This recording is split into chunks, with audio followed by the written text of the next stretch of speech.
பன்னாட்டு தமிழுறவு என்ற நிறுவனம் முதுபெரும் தமிழறிஞருமான வ.மு. சேதுராமனின் உடலுக்கு திமுக எம்பி ராசா, கவிஞர் வைரமுத்து உள்ளிட்டோர் இறுதி அஞ்சலி செலுத்தினார்கள். உடல்நலக்குறைவால் சென்னையில் காலமான தமிழறிஞர் வ.மு. சேதுராமனின் உடல் சின்மயா நகரில் உள்ள அவருடைய இல்லத்தில் பொதுமக்களின் அஞ்சலிக்காக வைக்கப்பட்டுள்ளது.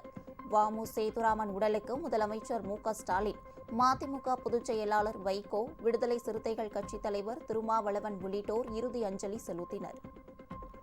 இந்நிலையில் சேதுராமன் உடலுக்கு திமுக நாடாளுமன்ற உறுப்பினர் ஆர். ராசா மாலை அணிவித்து அஞ்சலி செலுத்தினார். இதுபோல் கவிஞர் வைரமுத்துவும் சேதுராமனின் உடலுக்கு மாலை அணிவித்து இறுதி அஞ்சலி செலுத்தியதுடன் அவருடைய குடும்பத்தினருக்கு ஆறுதல் கூறினார்.